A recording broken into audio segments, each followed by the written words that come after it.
আলহামদুলিল্লাহ আলহামদুলিল্লাহি রাব্বিল আলামিন ওয়াসসালাতু ওয়াসসালামু আলা আশরাফিল আমবিয়াই ওয়াল মুরসালিন ওয়া আলা আলিহি ওয়া সাহবিহি আজমাইন আম্মা বা'দ। আসসালামু আলাইকুম ওয়া রাহমাতুল্লাহি ওয়া বারাকাতুহু। শুকরিয়া আদায় করছি মহান রব্বুল আলামিনের মহান দরবারে, যিনি আমাদেরকে আজকে জুমাবার কিছু কথা বলার সুযোগ করে দিয়েছেন। এই জন্য মহান রব্বুল আলামিনের মহান দরবারে শুকরিয়া আদায় করছি। সম্মানিত শ্রোতামণ্ডলী, দেশে এবং বিদেশে, দূরে এবং কাছে যারা আছেন এবং যারা এই ভিডিও শুনবেন, তাদের সকলকে আন্তরিকভাবে ধন্যবাদ এবং মোবারকবাদ। আজকে আমি দারসুল হাদিস পেশ করব। রাসূল সাল্লাল্লাহু আলাইহি ওয়াসাল্লাম এরশাদ করেছেন, বুখারী শরীফের 4064 নম্বর হাদিস, 4046 নম্বর হাদিস। রাসূল সাল্লাল্লাহু আলাইহি সাল্লাম এরশাদ করেছেন, ইজা দুইয়াতিল আমানা ফান্তাজিরিস সাআ। قال أبو هريرة رضي الله تعالى عنه كيف أضعتها يا رسول الله؟ قال أسند الأمر إلى غير أهله فانتظر الساعة। রাসূল সাল্লাল্লাহু আলাইহি ওয়াসাল্লাম এই হাদিসের মধ্যে এরশাদ করেছেন যে যখন আমানতের খেয়ানত করা হবে, ইজা দুইয়াতিল আমানা ফান্তাজিরিস সাআ, আমানতের খেয়ানত যখন শুরু হয়ে যাবে তখন তোমরা কিয়ামতের জন্য অপেক্ষা করবে। ক্বালা আবু হুরায়রা রাদিয়াল্লাহু তাআলা আনহু, আবু হুরায়রা রাদিয়াল্লাহু তাআলা আনহু জিজ্ঞেস করলেন, ইয়া রাসূলাল্লাহ কাইফা আদাআতুহা ইয়া রাসূলাল্লাহ, হে আল্লাহর রাসূল কিভাবে এটা হবে? ক্বালা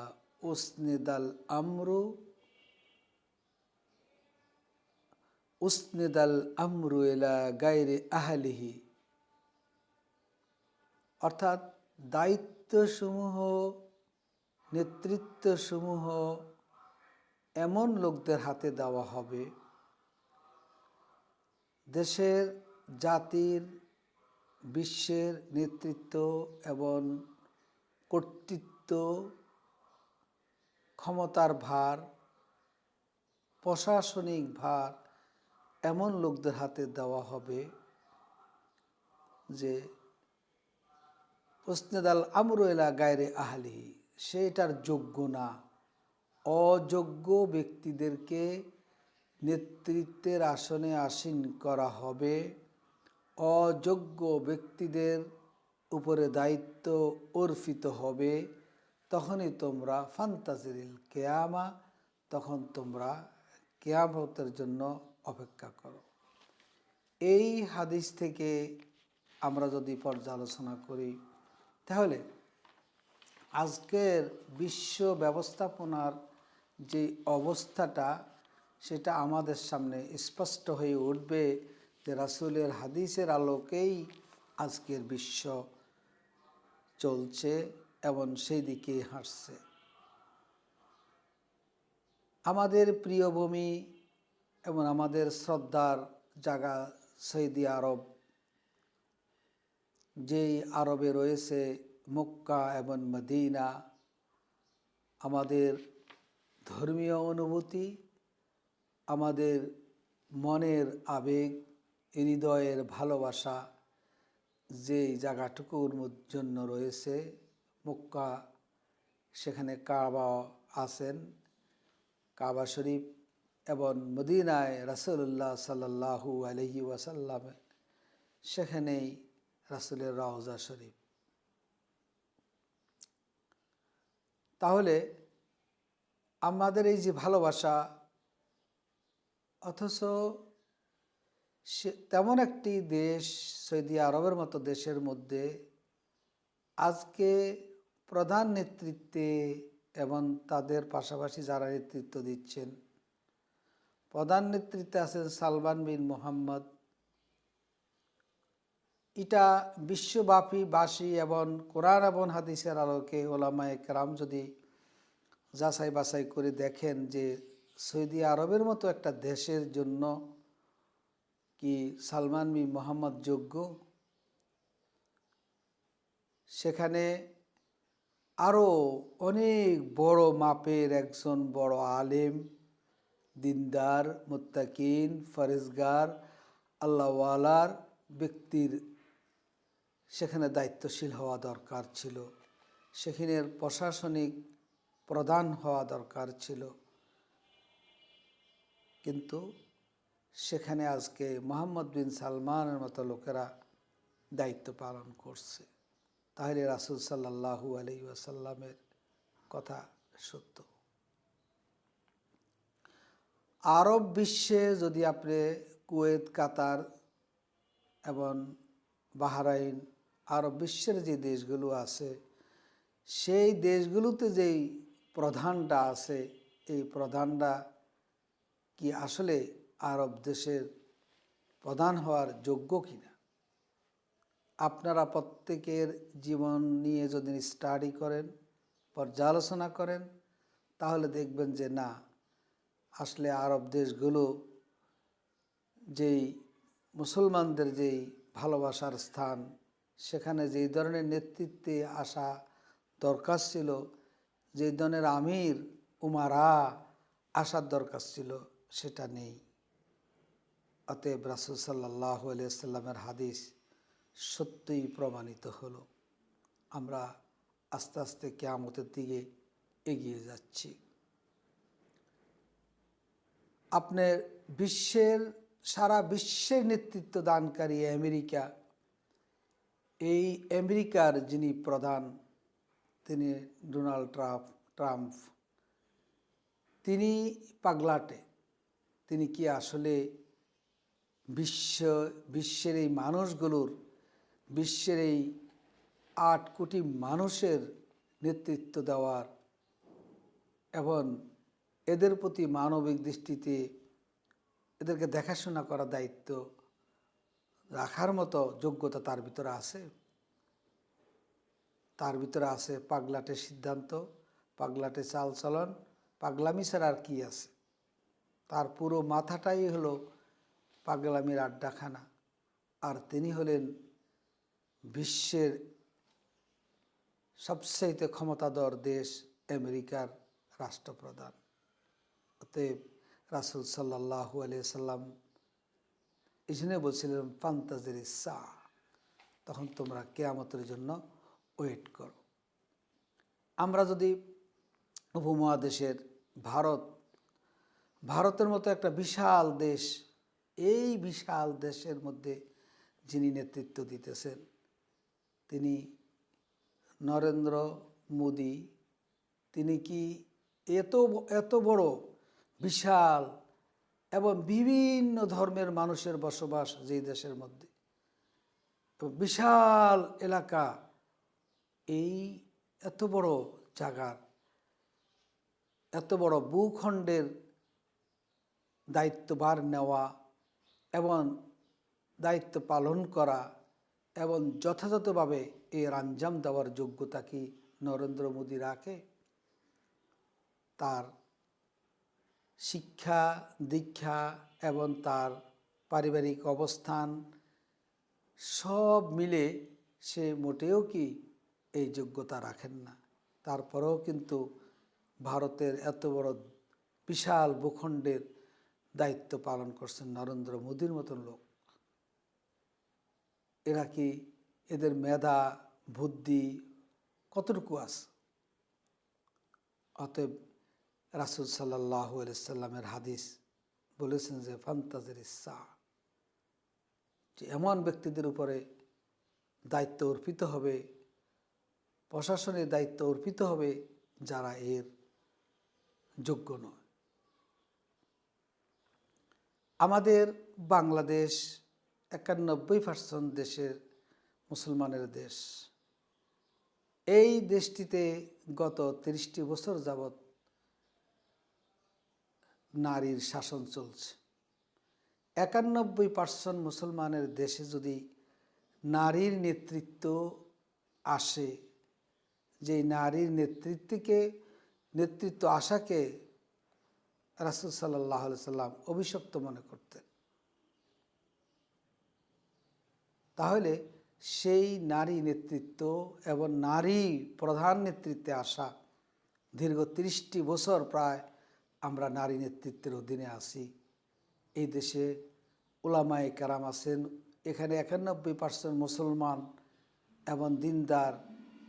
এখানের ভোর হয় আজান দিয়ে, সন্ধ্যা হয় আজান দিয়ে, আল্লাহু আকবার ধ্বনি দিয়ে। আর সেই দেশের ৩০টি বছর নারী নেতৃত্ব ছিল। তাহলে রাসূল সাল্লাল্লাহু আলাইহি সাল্লামের কথাটি সত্য, ফান্তাজির ইসা, তোমরা কিয়ামত জন্য তোমরা কি করো? তোমরা অপেক্ষা করো। আপনি আমাদের গত যে সংসদ এবং মন্ত্রী পরিষদ গেল দীর্ঘ 18টি বছর, আপনি দেখেন প্রত্যেকটা মন্ত্রী, প্রত্যেকটা এমপি, তারা কেউ হয়তোবা মদে আক্রান্ত, নেশায় আক্রান্ত, নারীতে আক্রান্ত, তারা যৌন রোগী। এই লোকগুলো হলো বাংলাদেশের মন্ত্রী, এই লোকগুলো হয়েছে বাংলাদেশের এমপি, এই লোকগুলো হয়েছে বাংলাদেশের কর্তৃত্বশীল ব্যক্তি, এবং এই ব্যক্তিগুলো আইন তৈরি করতেন সংসদে। এটা কি দুঃখজনক নয়? এই জন্য রাসূল সাল্লাল্লাহু আলাইহি ওয়াসাল্লাম বলেছেন ফান্তাজির ইসা, তোমরা কি করো? কিয়ামতের জন্য তোমরা অপেক্ষা করো। তাহলে আজকে আমরা বিশ্ব এবং দেশের এবং আমাদের যদি শুধু আমাদের দেশেই যদি আপনি ইউনিয়ন কাউন্সিল থেকে শুরু করে আপনি যদি একবারে রাষ্ট্রপ্রধান পর্যন্ত আপনার চিন্তা করেন, তাহলে কি এরা কি আসলেই কি এই পদের যোগ্য ছিল? আপনি যাচাই বাছাই অবশ্যই বলবেন যে এরা যোগ্য ছিল না। তাহলে অযোগ্য ব্যক্তিদের হাতে ক্ষমতা দেওয়া হলো। অযোগ্য ব্যক্তির হাতে কি হলো? ইউনিয়ন কাউন্সিল থেকে শুরু করে পৌরসভা, সিটি কর্পোরেশন এবং সংসদ সব কিছু তাদের হাতে তুলে দেওয়া হলো। কাদের হাতে? অযোগ্য ব্যক্তিদের হাতে, যাদের শিক্ষা নাই, দীক্ষা নাই, এসএসসি পাস, 8 পাস, 9 পাস, এরকম লোকদেরকে দিয়ে দেশ চালানো হয়েছে। দেশে এত জ্ঞানী গুণী ব্যক্তি থাকতে আর তাদের দিয়ে এই দেশটা পরিচালনা করে। অতএব আমরা বুঝলাম যে রাসূল সাল্লাল্লাহু আলাইহি সাল্লামের হাদিস ফান্তাজির ইসা, যখন যারা অযোগ্য ব্যক্তিদের হাতে ক্ষমতা দেওয়া হবে তখন তোমরা কিয়ামতের জন্য অপেক্ষা করো। আমি এই হাদিসের সমাপ্তি এখানে করতে চাচ্ছি। এখানে অনেক ব্যাখ্যা দিতে পারি, ঘন্টা 1-2 লাগবে, কিন্তু না, আমি আর এদিকে যাচ্ছি না। আমি আরেকটা হাদিসের কথা বলছি। আরেকটা হাদিস বুখারী শরীফের 6062 নম্বর হাদিস। রাসূল সাল্লাল্লাহু আলাইহি ওয়াসাল্লাম ইরশাদ করেছেন, আন্না রাসূলুল্লাহ সাল্লাল্লাহু আলাইহি ওয়াসাল্লাম মাররা আলাইহি বিজানাজাতিন ফাকালা মুস্তারিহু ওয়া মুস্তারাহুম মিনহু ক্বালু ইয়া রাসূলুল্লাহ মা আল মুস্তারিহু ওয়াল মুস্তারাহ মিনহু। রাসূল সাল্লাল্লাহু আলাইহি ওয়াসাল্লামের কাছ দিয়ে এক মৃত ব্যক্তির লাশ নিয়ে যাচ্ছিলেন, জানাজা নিয়ে যাচ্ছিলেন, মৃত ব্যক্তির লাশ নিয়ে যাচ্ছিলেন। রাসূল সাল্লাল্লাহু আলাইহি সাল্লাম জানাজার লাশ দেখে বললেন, ফাকালা মুস্তারিহু আল মুস্তারাহ, সে সুখী অথবা অন্যরা সুখী, সে সুখী অথবা অন্যরা সুখী। প্রশ্ন করা হলো রাসূল সাল্লাল্লাহু আলাইহি সাল্লামকে, ক্বালু ইয়া রাসূলাল্লাহ মা আল মুস্তারিহু আল মুস্তারাহু মিনহু, ইয়া রাসূলাল্লাহ, সে সুখী অথবা অন্যরা সুখী, এটা দ্বারা কি বুঝিয়েছেন ইয়া রাসূলুল্লাহ? রাসূল সাল্লাল্লাহু আলাইহি ওয়াসাল্লাম বললেন, ক্বাল আল আব্দুল মুমিন ইয়াস্তারিহু মিন নাসাবিদ দুনিয়া, যারা মুমিন, যারা নেককার, যারা দুনিয়াতে ভালো কাজ করেছে, ভালো মানুষ, মুত্তাকিন মানুষ, পরহেজগার মানুষ, দিনদার মানুষ, তারা মৃত্যুর মাধ্যমে দুনিয়ার যে কষ্ট, হিংসা, বিদ্বেষ, ফাসাদ, হানাহানি, মারামারি, দুনিয়ার এই সমস্ত অনেক কষ্ট থেকে সে কী করলো? নাজাত পেয়ে গেল এবং চলে গেল কোথায়? ইলা রাহমাতিল্লাহ, সে আল্লাহর রহমতের অধীনে চলে গেল, অতএব সে সুখী। এই ব্যক্তি যেহেতু ভালো মানুষ, সে দুনিয়ার জঞ্জাট থেকে মুক্ত হয়ে আল্লাহর রহমতে দিকে চলে গেল, অতএব সে সুখী। এরপরে আরেকটা হলো অন্যরা সুখী। অন্যরা সুখী বলতে কি বোঝানো হয়েছে? ওয়াল আব্দুল ফাজির ইয়াস্তারিহু, ওয়াল আব্দুল ফাজির, যখন পাপিষ্ট বান্দা, গুনাহগার, নাফরমান বান্দা,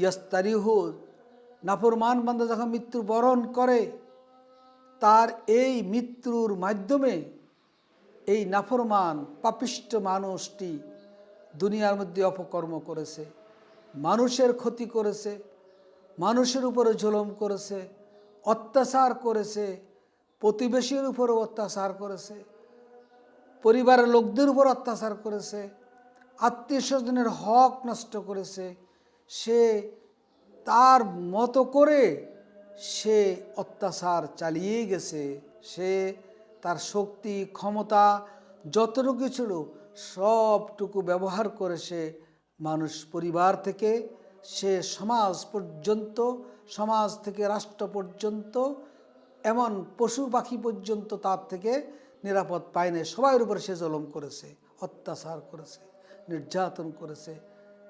এই যে মানুষের উপরে সে, মানুষ তার উপর না করছিল, মানুষকে যে কষ্ট দিল, প্রাণীকে কষ্ট দিল, আত্মীয় স্বজনকে কষ্ট দিল, ভাই বেরাদার, বন্ধু বান্ধব, মানুষকে ক্ষমতার বলে, ক্ষমতার শক্তিতে সে কষ্ট দিল, নিজের শক্তিতে কষ্ট দিল, সন্ত্রাসী করল। এই জন্য তার এই সমস্ত খারাপি থেকে অন্যরা সুখী হয়ে গেল। সে মৃত্যুর মাধ্যমে অন্যরা সুখী, অর্থাৎ তার মৃত্যুর মাধ্যমে অন্যরা সুখী হয়ে গেল, অর্থাৎ অন্যরা আর তার খারাপি পাবে না, তার থেকে আর এরকম শয়তানি খারাপি পাবে না, অতএব তার থেকে অন্যরা কি হয়ে গেল? সুখী হয়ে গেল। এই জন্য রাসূল সাল্লাল্লাহু আলাইহি সাল্লাম এই কথাই বলছেন, ওয়াল মুস্তারাহু মিনহু, তার থেকে অন্যরা সুখী হয়ে গেল। অর্থাৎ কারোর মৃত্যুর মাধ্যমে সে সুখী হয় আর কারোর মৃত্যুর মাধ্যমে অন্যরা সুখী হয়ে যায়। অতএব এখন আমাদের সিদ্ধান্ত নেওয়ার বিষয় হলো আমরা কীভাবে জীবন যাপন করব, আমাদের আচরণে, আমাদের ব্যবহারে, আমাদের কাজকর্মে কি আমরা সুখী হব, আমাদের মৃত্যুর পর আমরা সুখী হব, না আমাদের মৃত্যুর পর অন্যরা সুখী হবে, এই সিদ্ধান্ত আপনাকে নিতে হবে। আমি আর আপনি সিদ্ধান্ত নিতেই হবে, মরতে হবেই, মৃত্যু একদিন আসবেই, মৃত্যু থেকে বাঁচার কোনো পথ নেই, কখন মরবেন সেটাও জানেন না। অতএব এই মৃত্যু থেকে যদি আমরা ক্ষতিকর কাজ করি দুনিয়ার মধ্যে, আমরা মানুষের ক্ষতির কাজ করে যাই, তাহলে আমার মৃত্যুর মাধ্যমে অন্যরা সুখী হবে। আর যদি আমি দুনিয়ার মধ্যে ভালো কাজ করে যাই, মানুষের উপকার করে যাই, মানুষের কল্যাণ করে যাই, সেটা পারিবারিক, সেটা আপনার সামাজিক, সেটা আপনার রাষ্ট্রীয়, সেটা ব্যক্তিগত, যেইভাবে পারি আমি মানুষের যদি উপকার করতে পারি, তাহলে আমার মৃত্যুর মাধ্যমে আমি সুখে থাকব। এই জন্য ভাইয়েরা আমার, আমরা মৃত্যুকে স্মরণ করে আমাদের এমন মৃত্যু না হয় যে আমার মৃত্যুর মাধ্যমে কেউ কষ্ট পেয়ে তার রক্তক্ষরণে সে বলবে আলহামদুলিল্লাহ। আমার মৃত্যুর মাধ্যমে কেউ যেন আলহামদুলিল্লাহ না বলে, আমার মৃত্যু থেকে যেন ইন্না লিল্লাহি ওয়া ইন্না ইলাইহি রাজিউন পড়ে এবং আল্লাহর কাছে দোয়া করে আল্লাহুম্মা গফিরহু, এই দোয়া করে। এই দোয়া যেন না করে যে মরছে ভালোই হয়েছে, এই লোকটার যন্ত্রণায় অনেক কষ্ট পাইছি। আমরা আজকে শক্তি খাটিয়ে মানুষের রাস্তাঘাট দেওয়া নিয়ে প্রতিবেশী, আত্মীয় স্বজনের হক, ভাই বোনদের হক, ভাগিনাদের হক, এমন অন্যান্য আত্মীয় স্বজনের হক আমরা নষ্ট করি। কিন্তু আমরা কি ভাবি যে এই যে আমার মৃত্যুর পর যদি সে যদি বলে যে ভালো হয়েছে, মরছে ভালো হয়েছে, যে আমি এখন সুখী হইলাম, নাউজুবিল্লাহ মিন যালিক। এই জন্য আল্লাহ এই ধরনের কাজ থেকে আল্লাহ আমাদেরকে হেফাজত করুন। আল্লাহ যেন আমরা যেন একটা সুন্দর জীবন যাপন করতে পারি, আমরা যেন একটি ভালো এবং উন্নত মানের জীবন যাপন করতে পারি, যে জীবনটা আমাদের জন্য কল্যাণ বয়ে আনবে এবং আমরা দুনিয়া এবং আখেরাত উভয় জগতে মানুষের কাছেও ভালো হতে পারবো, আল্লাহর কাছে ভালো হতে পারবো এবং পরকালে ফেরেশতারা আমাদেরকে স্বাগত জানিয়ে আমাদেরকে নিয়ে নিবে। আমরা সেই চেষ্টা আমাদের থাকব। পরে আরেকটা হাদিস রাসূল সাল্লাল্লাহু আলাইহি ওয়াসাল্লাম ইরশাদ করেছেন যে আমরা আজকে ইসলাম থেকে, দিন থেকে আমরা সরে যাচ্ছি। আমরা ইসলামকে আমরা জানিয়ে না, আমরা বোঝারও চেষ্টা করি না। রাসূল সাল্লাল্লাহু আলাইহি ওয়াসাল্লাম বলে দিয়েছেন, লা ইয়াদখুলু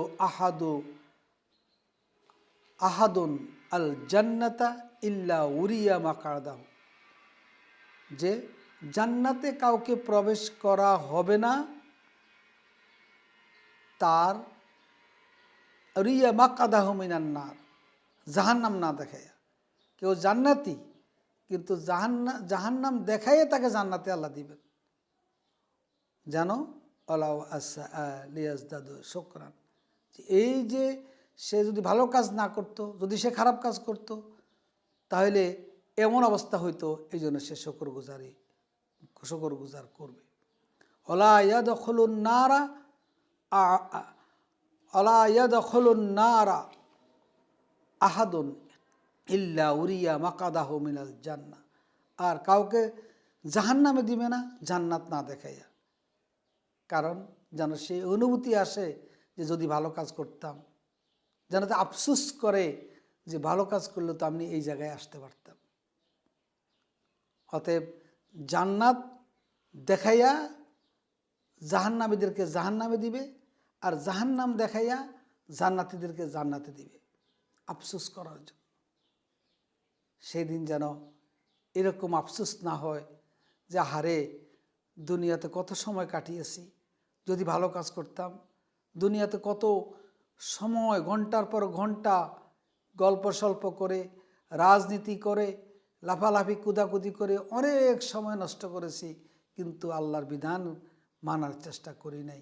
যদি করতাম তাহলে তো আমি জান্নাতে যেতে পারতাম। এই আফসোস যেন আমাদের করতে না হয়, আমরা যেন আমাদেরকে জান্নাতে দেখায় যেন জাহান্নাম দেখায় যেন আমাদেরকে জান্নাতে দেওয়া হয়, আমরা যেন এই কথা বলতে পারি যে আরে দুনিয়াতে আমরা অনেক ভালো কাজ করার কারণেই আমরা এই এত বড় খারাপ জাহান্নামে আমরা যাই নাই, আল্লাহ আমাদেরকে বাঁচাইছেন। এই জন্য আসুন আমরা পরকালের আমরা সরঞ্জাম আমরা তৈরি করি।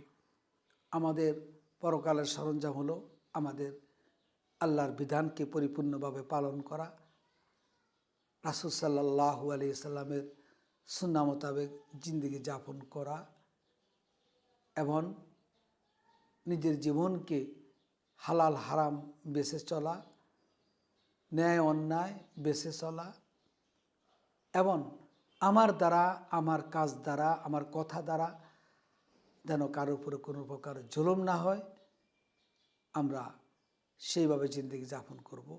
আল্লাহ রাব্বুল আলামিন আমাদেরকে তৌফিক দান করুক। ওয়া আখির দাওয়ানা আলহামদুলিল্লাহ। আসসালামু আলাইকুম ওয়া রাহমাতুল্লাহি